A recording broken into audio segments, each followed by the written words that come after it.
दोस्तों, वह कौन सी दो बातें हैं जो मनुष्य समझ जाए तो औलाद पर आई मृत्यु भी टल जाएगी? भगवान श्री कृष्ण ने बताया, ये दो बातें अगर मनुष्य समझ जाए तो औलाद पर आई मृत्यु भी टल जाएगी। एक बार की बात है, भगवान श्री कृष्ण गोकुल में राजभवन में विश्राम कर रहे थे। तभी वहां पर सत्यभामा पहुंच जाती है। सत्यभामा को देखकर भगवान श्री कृष्ण कहते हैं, हे देवी, आइए, आपका स्वागत है। आज आपका किस प्रयोजन से आगमन हुआ है? तब सत्यभामा कहती है, हे प्रभु, मेरे मन में एक प्रश्न उठ रहा था, उसी के उत्तर हेतु आई हूँ।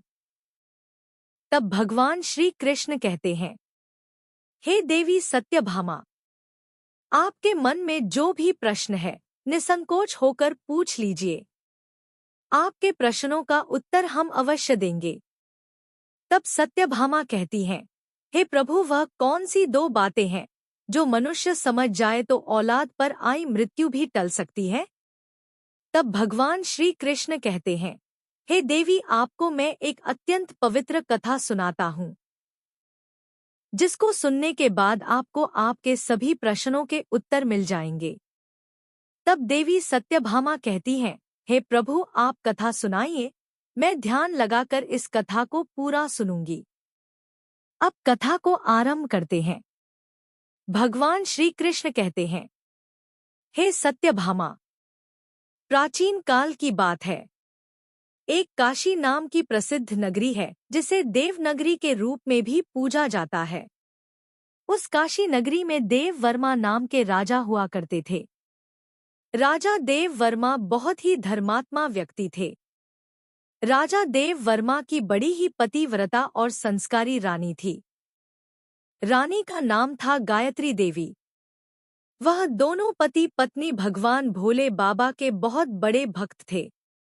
भगवान भोले बाबा की आराधना करने के लिए मंदिर में जाना उनका प्रतिदिन का काम था। राजा देव वर्मा धर्मपूर्वक अपने राज्य का संचालन करते थे। राजा के राज्य में कोई भी व्यक्ति दुखी नहीं था। समस्त जनता सुख और वैभव से संपन्न थी। चारों तरफ खुशियां ही खुशियां थी। इसी प्रकार धीरे धीरे कुछ समय बीत गया, परंतु राजा के यहाँ कोई संतान पैदा नहीं हुई। राजा की आयु ढल चुकी थी, लेकिन उनके घर में अभी भी कोई बालक पैदा नहीं हुआ। एक दिन की बात है, सुबह सुबह महाराज अपने नगर की एक प्रसिद्ध गली से निकलकर जा रहे थे और उधर से एक झाड़ू वाली गली में झाड़ू लगा रही थी। जब उस स्त्री ने राजा को आते हुए देखा तो वह स्त्री अपने स्थान पर मुंह फेरकर खड़ी हो गई। उसका ऐसा व्यवहार देखकर राजा को अच्छा नहीं लगा।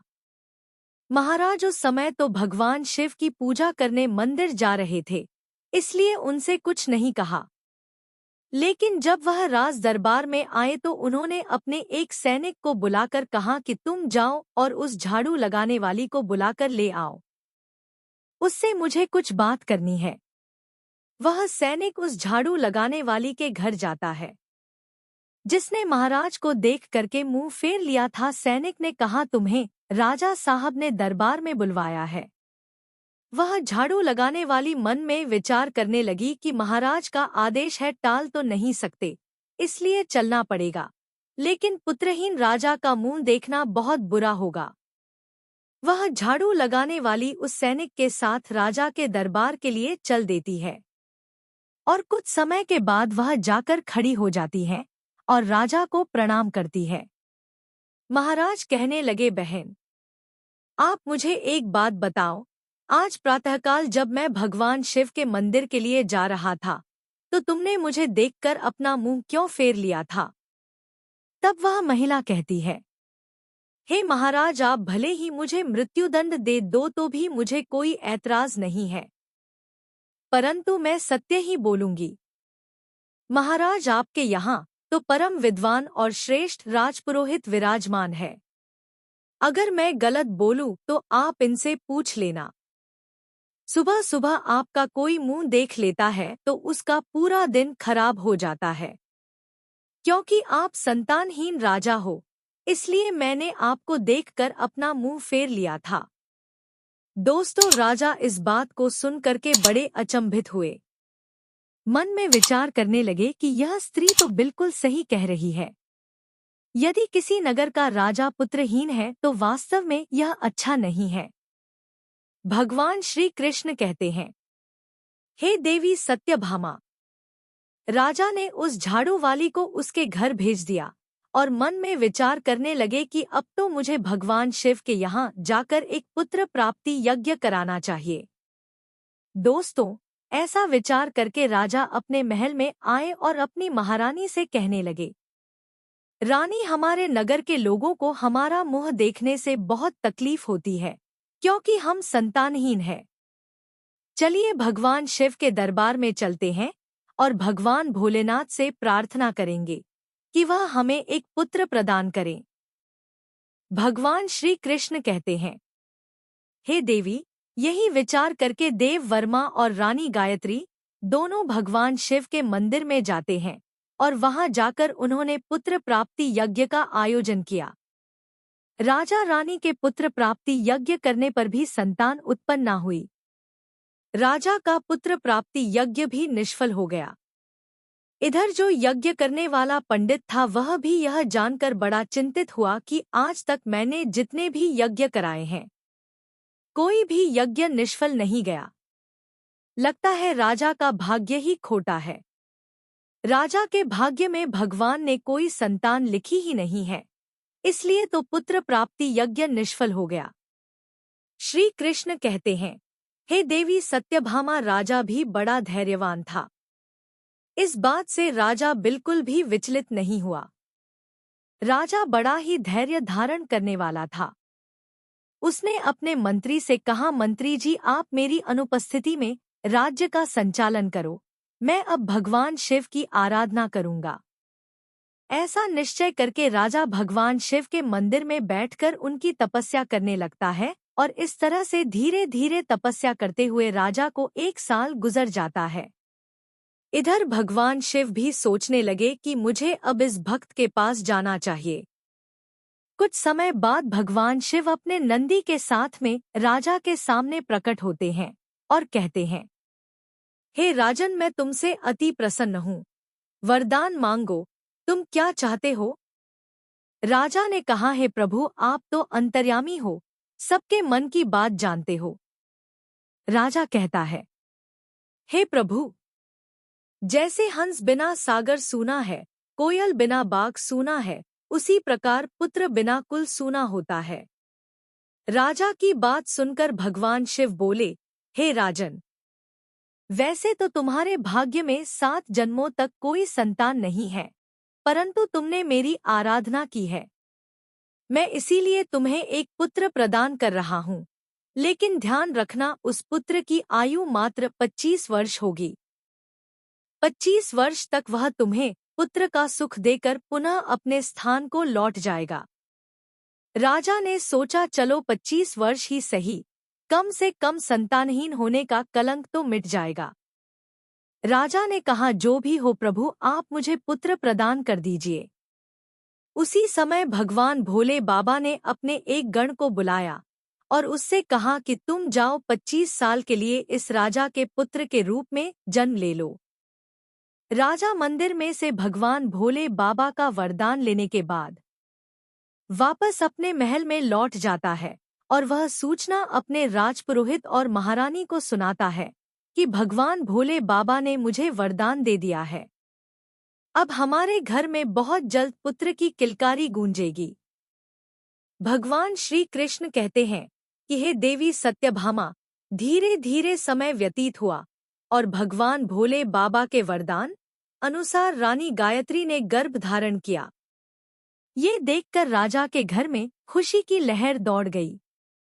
समय के अनुसार भगवान भोले बाबा के उस महान गण ने राजा के पुत्र रूप में जन्म ले लिया।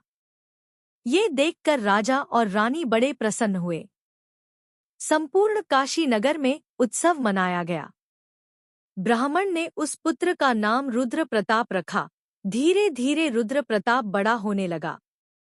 राजकुमार, रुद्र प्रताप अपने पिता की तरह बड़े ही धर्मात्मा और ईश्वर भक्त थे। राजा का पुत्र बड़ी तेजी से बड़ा होने लगा। धीरे धीरे समय गुजरता चला गया। राजा पुत्र के लाड प्यार और लालन पालन में राजा वह बात भूल जाता है कि इस पुत्र की आयु मात्र 25 वर्ष है। मित्रों, जब उस पुत्र की आयु 15 वर्ष की होती है तो एक दूसरे नगर का राजा था, राजा तेज सिंह। उसकी एक पुत्री थी वैदेही। वैदेही रूप और यौवन में इंद्र की अप्सराओं की तरह लगती थी। वह एक परम सुंदरी कन्या थी। वह कन्या भी बड़ा दान धर्म किया करती थी। बचपन से ही उसे अपने माँ बाप द्वारा धर्म कर्म करने के संस्कार मिले थे।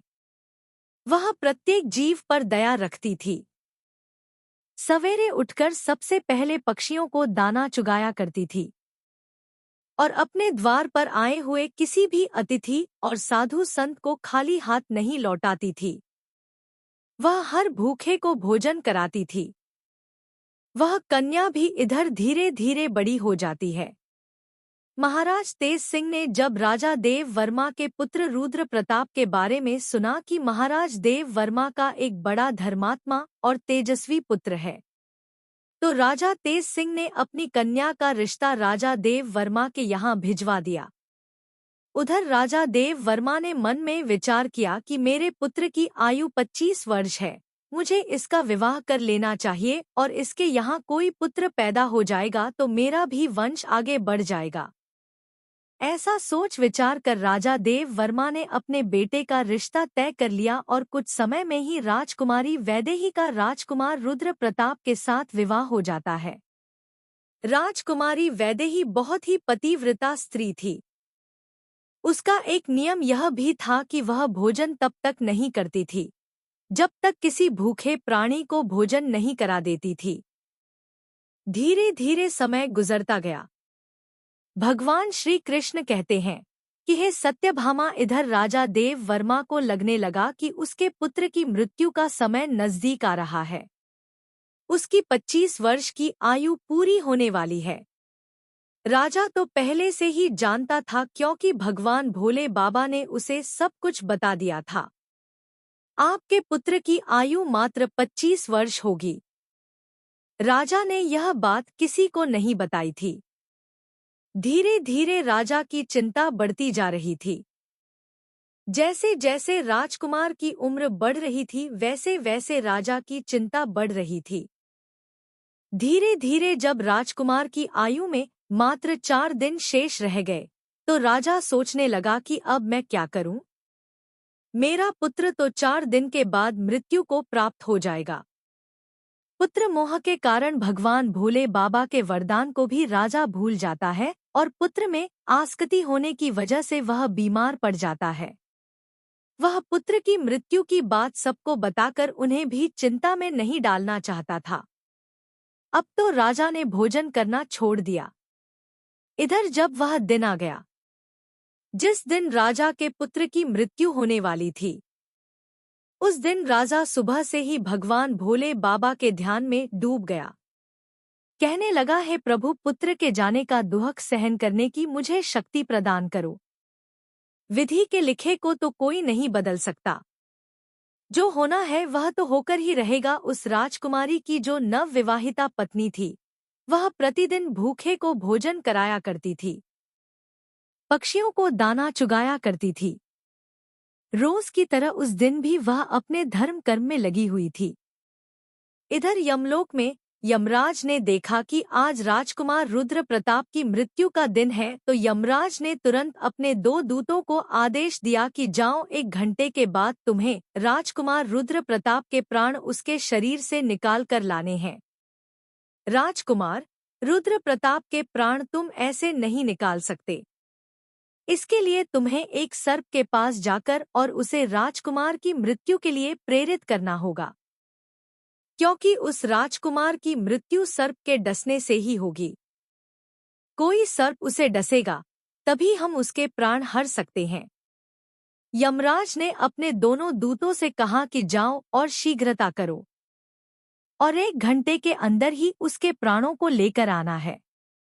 यमराज की आज्ञा पाते ही दो यमदूत राजकुमार रुद्र प्रताप के प्राण लेने के लिए चल दिए और उधर यमराज की माया से प्रेरित होकर एक सर्प मन में विचार करने लगा कि आज मुझे राजमहल में प्रवेश करना चाहिए और राजमहल में मुझे घूम कर देखना चाहिए। वह सर्प चला जा रहा था और राजा के राजमहल में प्रवेश कर गया। अब वह सर्प तो यमराज से प्रेरित था, इसलिए घूमता हुआ वह राजकुमार के बेड पर पहुंच जाता है, जहां राजकुमार सोता था। वहां जाकर राजकुमार के बिस्तर के पास बैठ जाता है। यमराज के दोनों दूत राजमहल के द्वार पर खड़े हो जाते हैं और समय पूरा होने का इंतजार करने लगते हैं। सोचते हैं कि 1 घंटे का समय कब होगा, कब यह नाग उस राजकुमार को डसेगा, कब हम उसके प्राणों को लेकर यमलोक जाएंगे। दोस्तों, इस प्रकार यम के दूत विचार कर रहे थे। तभी क्या होता है, किसी दूसरे गांव में एक गरीब व्यक्ति रहता था। उसकी एक पुत्री थी। उस पुत्री का विवाह उन्होंने समय पर कर दिया, परंतु उस पुत्री का जो पति था वह बहुत मदिरा पीता था और जुआ खेलना, वैश्यागमन करना उसका काम था। इसलिए वह उस गरीब दंपति की पुत्री को हमेशा परेशान किया करता था, उसको मारता पीटता था, उसे घर से निकालना चाहता था। उस गरीब दंपति की पुत्री अपने पति के साथ कुछ समय तक रहती रही। उसके बाद वह गर्भ धारण करती है और एक दिन वह अपने पति की मारपीट से तंग आकर अपने पिता के घर चली आती है। उस लड़की का पिता बूढ़ा हो चुका था, इसलिए उसकी कुछ कमाई नहीं हो पाती थी। वह बेचारा भी भीख मांग कर खाता था, भीख मांगता और तीनों प्राणियों का पेट पालन करता था। इधर जब 9 माह का समय पूरा हुआ तो उसकी पुत्री ने एक पुत्र को जन्म दिया और पुत्र को जन्म देने के बाद उसे बहुत तेज भूख लगी और भोजन की आवश्यकता पड़ी, क्योंकि जो प्रसव काल की भूख होती है वह बहुत तेज होती है। अब वह अपने पिता से भोजन मांगती है। वह बेचारा गरीब ब्राह्मण भोजन लेने के लिए आसपास के गांव में चला जाता है, लेकिन उसके रोज रोज मांगने के कारण उसको लोग भीख भी नहीं देते हैं और उस गरीब को कोई भी खाने को भोजन नहीं देता है। उधर उस लड़की की भूख उसे बहुत बेचैन करती जा रही थी, तो वह लड़की अपने पिता से कहने लगी, पिताजी, मैं भूख के मारे मरी जा रही हूँ। बिना भोजन के 3 दिन हो चुके हैं। तुम्हें कुछ भीख में मिला हो तो मुझे खाने को दे दो, नहीं तो मैं मेरे बच्चे को ही खा जाऊंगी।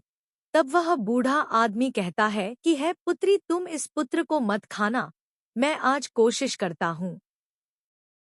मैं अभी भोजन मांगने के लिए कहीं जाता हूँ, अगर कहीं से कुछ मिल जाता है तो मैं तुम्हें लाकर दे दूंगा। आज मैं काशी नगर में जाऊंगा, वहां के जो राजा है उनके द्वार पर जाकर उनसे कुछ मांगूंगा। यदि कुछ खाने को मिला तो मैं तुम्हें लाकर अवश्य दूंगा। दोस्तों, ऐसा विचार करके वह बूढ़ा पिता चल देता है और इधर जो राजकुमार की धर्मपत्नी वैदेही थी, वह रोजाना गरीबों को भोजन करवाती थी। उस दिन महाराज तो बीमार पड़े थे, क्योंकि पुत्र मोह के कारण, पुत्र की चिंता के कारण वह अपने कक्ष में पड़े हुए थे। इसलिए आज उसने गरीबों को कोई भोजन तो नहीं कराया, परंतु उसने अपने पति के लिए जो भोजन बनाया था उसमें कई प्रकार के व्यंजनों से और पकवानों से सजा करके भोजन का थाल सजाकर उसने रख दिया था कि उसके पति आएंगे तो वह उन्हें भोजन करा देगी। लेकिन इतने में वह बूढ़ा आदमी उसके द्वार पर पहुंच जाता है। इधर राजकुमार रुद्र प्रताप की पत्नी वैदेही को द्वार पर खड़ा वह दीनहीन वृद्ध आदमी दिखाई दे जाता है और उस बूढ़े को देखकर उसे दया आ जाती है। बूढ़े आदमी ने उसकी तरफ देखा तो कहने लगा, हे बेटी, यदि मुझे इस समय कुछ भोजन मिल जाए तो तुम्हारा बड़ा एहसान होगा। रानी ने देखा कि यह कोई गरीब आदमी है और मुझसे भोजन मांग रहा है। यह भोजन तो मैंने अपने पति के लिए बनाया है, अगर यह भोजन मैं इसे दे दूंगी तो मेरा पति क्या खाएगा। फिर उसने सोचा कि मेरे पति तो अभी आए भी नहीं हैं, वह अपने बीमार पिता के पास बैठे हैं। तब तक मैं यह भोजन इस बेचारे गरीब व्यक्ति को दे देती हूँ। मेरे पति आ जाएंगे तो मैं उनके लिए और भोजन तैयार कर दूंगी। इतना कहकर राजकुमारी वैदेही ने जो भोजन अपने पति के लिए बनाकर रखा था, उन स्वादिष्ट व्यंजनों से सजी हुई थाली उस गरीब बूढ़े आदमी को दे दी। बूढ़ा आदमी उस भोजन को लेकर चला जाता है। वह बड़ी शीघ्रता से चलता हुआ और भोजन को लेकर के अपने घर आ जाता है, क्योंकि उसकी पुत्री 3 दिन से भूखी थी।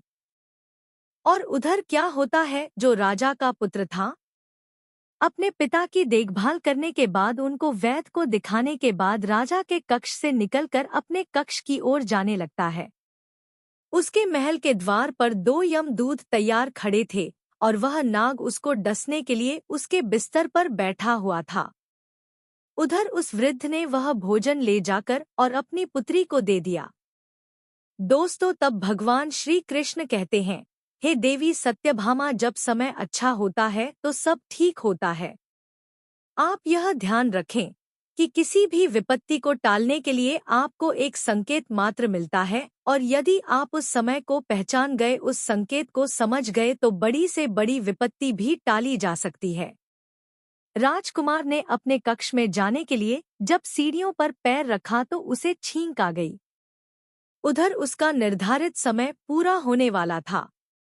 यम के दूत बड़े उतावले हो रहे थे कि 1 घंटे का समय पूरा होने वाला है, उसमें कुछ ही क्षण बचे हैं। साथ ही साथ उधर वह नाग गुस्से में बैठा हुआ उसके आने का इंतजार कर रहा था कि वह राजकुमार आएगा और उसे मैं डस लूंगा। उधर उस बूढ़े आदमी ने भोजन ले जाकर अपनी बेटी को दे दिया। लड़की ने जब भोजन खाया तो पूछने लगी, पिताजी, यह भोजन आपको किसने दिया है?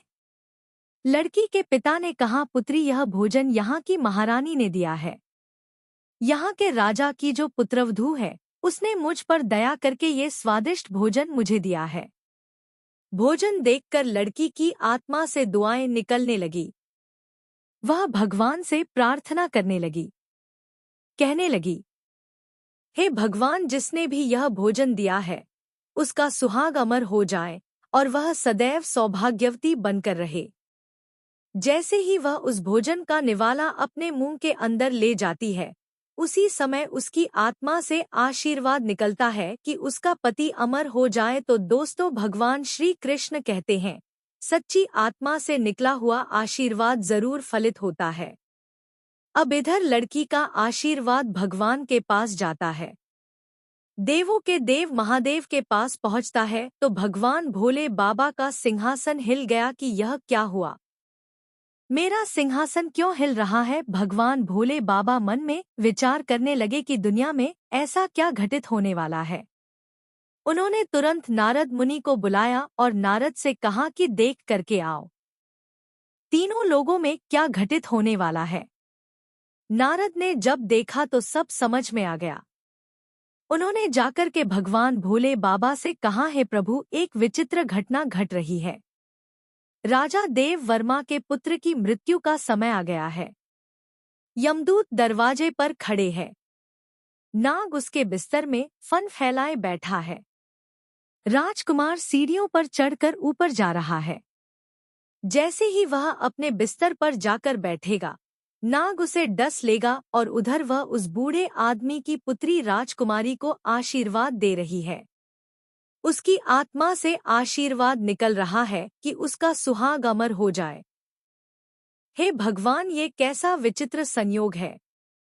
एक तरफ मौत लेने को खड़ी है, एक तरफ आशीर्वाद उसकी लंबी उम्र की प्रार्थना कर रहा है। अब तो दान की शक्ति और मौत में टक्कर हो गई। नारद बोले, प्रभु, इसमें क्या होगा? भगवान भोले बाबा बोले, जो विधाता ने निश्चित कर दिया है वही होगा, देखते रहिए, सब अच्छा ही होगा। भगवान भोले बाबा वहां से अंतर्ध्यान हो जाते हैं। उधर वह राजकुमार सीढ़ियों पर चढ़कर अपने पलंग की ओर बढ़ रहा है। यम के दूत तैयार खड़े हुए हैं, देख रहे हैं कि अब हमारा काम बन गया, परंतु देखिए होनी का सहयोग। राजकुमार अपने बिस्तर पर जाकर बैठता है। उधर दान की शक्ति बीच में आकर खड़ी हो गई, जिसके कारण नाग बेहोश हो गया। उससे चला भी नहीं जा रहा था। उसमें आगे बढ़ने की शक्ति नहीं रही। नाग सोचने लगा कि मैं तो इस राजकुमार को डसने आया था, पर मुझसे तो अब चला भी नहीं जा रहा है। ये सब क्या हो रहा है? दोस्तों, ये सब उस आशीर्वाद का प्रभाव था जो उस भूखी लड़की ने दिया था। भगवान श्री कृष्ण कहते हैं, हे देवी सत्यभामा, जब श्राप लग जाता है तो आशीर्वाद भी लगता है। राजकुमार और नाग के बीच में आशीर्वाद आकर खड़ा हो गया। राजकुमारी का दान मृत्यु को आगे नहीं बढ़ने दे रहा था। यमदूत उस दान की शक्ति से कहने लगे कि तुम यहाँ से लौट जाओ, हमें हमारा काम करने दो। हम इसके प्राण लेकर जाएंगे। तो दान की शक्ति और उस लड़की का आशीर्वाद कहने लगा, कभी नहीं, ऐसा कभी नहीं होगा कि हमारे होते हुए तुम इसके प्राणों का हरण कर लो। दोस्तों, अब तो दोनों में बहस आरंभ हो जाती है। बहस आरंभ हुई तो उनमें युद्ध शुरू हो गया और दान की शक्ति ने उन यम के दूतों को आगे बढ़ने से रोक दिया। यम के दूत आगे नहीं बढ़ पाए और यम के दूत वापस हार कर यमलोक को चले गए। दूतों ने जाकर के यमराज से कहा, महाराज, ये कैसी विडंबना है। यमराज ने कहा, तुम लोग खाली कैसे आ गए? तुम्हें तो राजकुमार रुद्र प्रताप के प्राण लेने भेजा था। तभी यमदूत कहते हैं, हे स्वामी, उसके प्राणों को लाने में दो बड़ी बाधाएं बीच में खड़ी हैं। उनके आगे हमारा कोई जोर नहीं चल पाया। यमराज ने कहा, ऐसी कौन सी बाधाएं हैं जो मृत्यु के मार्ग में रोड़ा बन रही है? दोनों यमदूतों ने बताया, हे स्वामी, एक तो दान की शक्ति है, दूसरी आशीर्वाद की शक्ति। इतनी बात सुनकर यमराज बोले, हे दूतों, लगता है प्राण लाते लाते तुम लोग बूढ़े हो गए हो। मैं जाकर देखता हूँ कि कौन सी बाधा राजकुमार के प्राण लाने से रोकती है। श्री कृष्ण कहते हैं, हे देवी सत्यभामा, फिर यमराज धरती लोक पर स्वयं ही आए।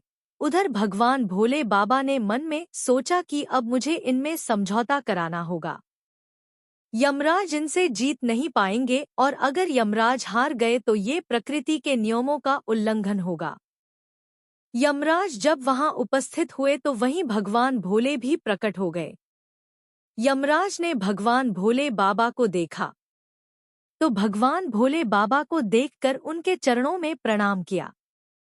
भगवान यमराज से बोले, हे यमराज, तुम नहीं जानते हो, तुम्हारे विधान के अनुसार इसकी आयु पूर्ण हो चुकी है, परंतु आप मुझे यह बताइए कि क्या श्राप नहीं लगते? श्राप तो मुझे भी, श्री हरि विष्णु को और ब्रह्मा जी को भी झेलने पड़ते हैं। क्या आपने श्राप के कारण मृत्यु लोक में जन्म नहीं लिया था? बताओ, तुमने क्यों अवतार धारण किया था? यमराज कहने लगे, हे भगवान, वह तो मुझे ऋषि के श्राप का मान रखना था। तो भगवान भोले बाबा बोले कि जब तुम एक श्राप का मान रख सकते हो तो उसी तरह से किसी की आत्मा से निकलने वाले आशीर्वाद का भी मान रख सकते हो। उसे आप कैसे निष्फल कर सकते हो? यमराज भगवान भोले बाबा से बोले, हे प्रभु, अब इसका उपाय आप ही कीजिए, को मैं क्या कर सकता हूँ? तो भगवान भोले बाबा यमराज से बोले, इस राजकुमार की आयु 110 वर्ष कर दीजिए और 110 वर्ष के बाद इसको आप ले जाना। या उस शक्ति के आशीर्वाद के कारण और वरदान के कारण इसकी मृत्यु का योग ही नहीं रहा है, इसलिए मृत्यु को इसने जीत लिया है। दोस्तों, भगवान भोले बाबा के कहने पर यमराज ने प्रकृति के नियमों में परिवर्तन कर दिया और राजकुमार रुद्र प्रताप की आयु को बढ़ाकर 110 वर्ष कर दिया। उसके बाद यमराज यमलोक को वापस लौट गए। इधर राजकुमार रुद्र प्रताप की आयु 110 वर्ष की हो जाती है। दोस्तों, भगवान श्री कृष्णा कहते हैं, हे सत्यभामा, इस प्रकार से एक भूखे को भोजन दान देने पर राजा की औलाद पर आई मृत्यु भी टल गई। इसीलिए तो मनुष्य के अच्छे कर्म, दया भाव, दीनहीन की सेवा, मृत्यु को भी टालने का सामर्थ्य रखते हैं।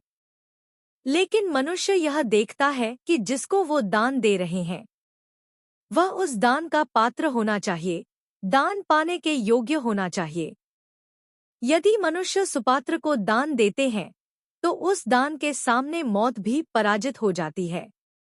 यदि कोई व्यक्ति किसी की सेवा करके और उसके कठिन समय में काम आकर उसकी मदद करते हैं और यदि किसी का आशीर्वाद लेते हैं तो वह आशीर्वाद मृत्यु को भी टाल सकता है। दान की और आशीर्वाद की शक्ति बहुत बड़ी होती है। उस शक्ति से बड़ा संकट भी टल जाता है। दोस्तों, इस प्रकार से भगवान श्री कृष्ण ने देवी सत्यभामा को बताया कि वह कौन सी दो बातें हैं जो औलाद पर आई मृत्यु भी टल सकती है।